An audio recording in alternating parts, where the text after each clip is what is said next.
everything changed for Golden State in a moment nobody saw coming. Midway through a season that looked destined for heartbreak, the Warriors made a single move that altered the course of their future. They acquired Jimmy Butler. Suddenly, a team many had written off sprang back to life, igniting whispers of a brand new title run. But is this electrifying turnaround truly sustainable, or are fans just grasping at a fleeting spark? The buzz around the Bay Area is undeniable. One night, the Warriors are on the brink of collapse, stepping onto the court with shaky confidence, losing winnable games, and watching critics declare the end of an era. The next night, they're surging, toppling teams that used to run circles around them.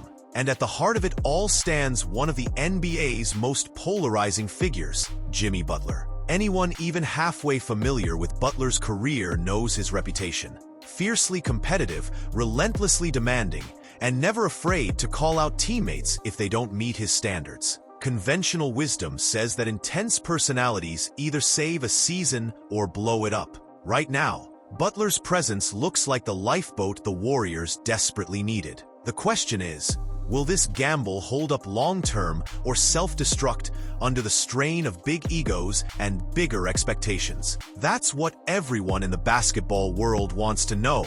If you've been following the Warriors' roller coaster journey, you'll want to hear every twist and turn of how one trade may have shifted the balance of power in the NBA. Get ready for a deep dive into the shock, speculation, and rising hopes fueling Golden State's improbable renaissance. A few months back, the Warriors resembled a dynasty in serious decline. Their trademark ball movement seemed to stall as defenders easily anticipated their patterns. Shots that used to fall in rhythm now clanked off the rim.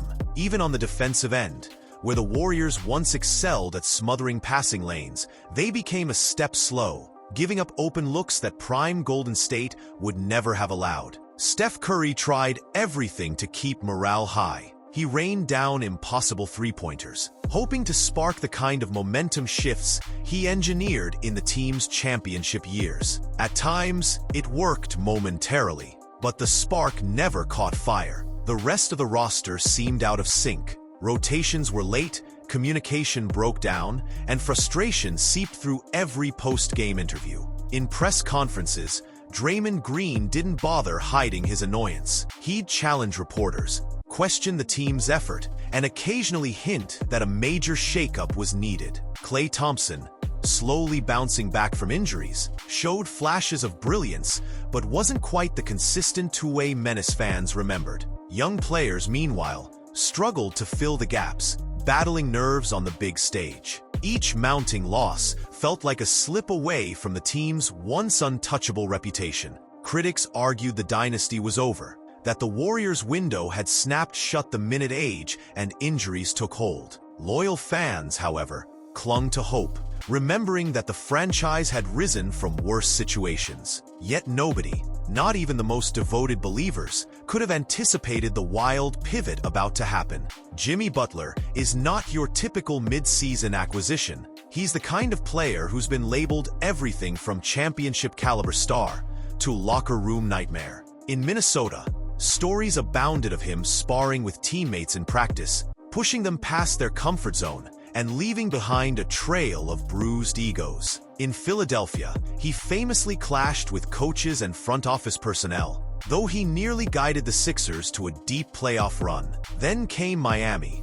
where his grit and leadership catapulted the Heat into the finals, an improbable feat for a roster many had underestimated. But Golden State was the last place anyone expected Butler to land. The Warriors prized harmony, unselfish ball movement, and a team-first ethos. Critics wondered how that would mesh with Butler's take-no-prisoners approach. If he sees a teammate slacking, he calls them out. Consequences be damned. Did the Warriors really want to bring such a spark into a tinder-dry situation where tension was already high? Front offices across the league shook their heads. Why give up Andrew Wiggins, arguably a younger, more malleable piece, for a veteran who might disrupt the existing pecking order? Observers pointed out that when Butler grows unhappy, drama follows. Does Golden State want to invite that potential meltdown? Many pundits asked. Yet if any team had the cultural backbone to absorb a strong-willed competitor,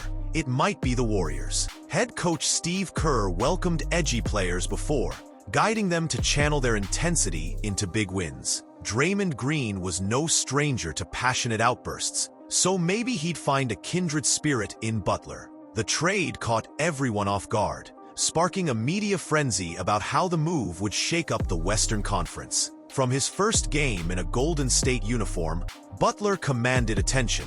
He wasn't just scoring, he was orchestrating, hustling, and injecting a level of aggression that the Warriors had sorely missed. On offense, Butler attacked the lane relentlessly, daring defenders to stop him. Every time an opponent doubled Steph Curry, Butler cut or drove to the basket, breaking down the defensive scheme. Steph, liberated from the constant swarm of defenders keyed on him, found open looks he hadn't seen in months. Suddenly, the ball whipped around with renewed purpose. Curry from deep, Thompson from the wing, Butler barreling inside. Even secondary players stepped up to the challenge. Buddy Hield, who'd been brought in quietly, started hitting corner threes off Butler's feeds. The synergy felt almost instantaneous, as if they'd been practicing together for years. The transformation was even more dramatic on defense. In place of slow rotations, you now saw a frenzied focus. Butler led the way, poking the ball loose at mid-court, pestering wings on the perimeter, and diving for loose balls. Draymond, once again, turned snarling intensity into a galvanizing force. He'd stomp around after big stops, chest-bumping Butler, firing up the crowd and the bench. Each game felt like a piece of the team's identity was returning, like they were rediscovering the hunger that had fueled their earliest title runs. Within days, they rattled off a small winning streak, toppling teams that were previously outplaying them. It was enough to silence some skeptics and convert a few doubters into believers. For the first time in a while, you could sense genuine optimism wafting through the corridors of Chase Center, a renewed belief that maybe the Warriors weren't finished yet. Behind closed doors, rumors swirled about heated exchanges and intense post-game reviews. True to his reputation, Butler was quick to dish out blunt criticism whenever someone missed a rotation or botched a defensive assignment. He'd let players know, face to face, that a championship team can't afford half-hearted efforts. Some found this refreshing, others intimidating. Kerr, in turn, worked to keep the environment from boiling over. He balanced praise with discipline, ensuring Butler's voice was heard, but not at the expense of team morale. Meanwhile, Draymond Green took it upon himself to act as a bridge. Already known for his fiery leadership, Green recognized a kindred spirit in Butler. Though both were outspoken, the synergy between them could either become a force multiplier or blow up spectacularly. Steph Curry seemed unfazed by the new dynamic. He often praised Butler publicly, noting how the forward's fierce competitiveness pushed everyone to raise their game. Klay Thompson quietly adapted, too, stepping aside when Butler orchestrated certain offensive sets, yet stepping up whenever a bucket was needed. Younger players felt the tension, but also recognized they were in the presence of veterans who'd not only won championships, but also demanded nothing less than peak excellence. Some nights, after a tough loss, you'd hear muffled arguments echo through the locker room hallway. Word leaked out about a particularly charged film session where Butler pointed out multiple effort errors and challenged certain teammates to show they truly wanted to win. The next game, those same players came out scorching, hustling for every loose ball, nailing critical shots, and looking like an entirely different squad. That cycle, intense confrontation followed by elevated play, became a pattern that slowly melded the Warriors into a tighter unit. The on-court data told a story of sudden improvement. Once near the bottom of various advanced metrics, the Warriors began climbing the ranks in both offensive efficiency and defensive rating. Butler's ability to slash through defenders put constant pressure on opposing teams, while Curry regained the freedom to punish any lapse from three-point range. Meanwhile, Draymond Green found new life anchoring the defense, barking out signals with renewed enthusiasm. Critics who initially mocked Golden State for bringing in another intense personality now paused to reconsider. ESPN panels that had once predicted a meltdown acknowledged the numbers. The Warriors were winning. More importantly, they were doing it in ways reminiscent of their prime, mixing unselfish passing with targeted isolation, blending lockdown defense with well-timed fast breaks. Fans started showing up in droves. Chase Center buzzed with the kind of electric energy typically reserved for the playoffs. Home games against formidable foes turned into statement victories, each one reinforcing the belief that the Warriors might still be a sleeping giant. In post-game interviews,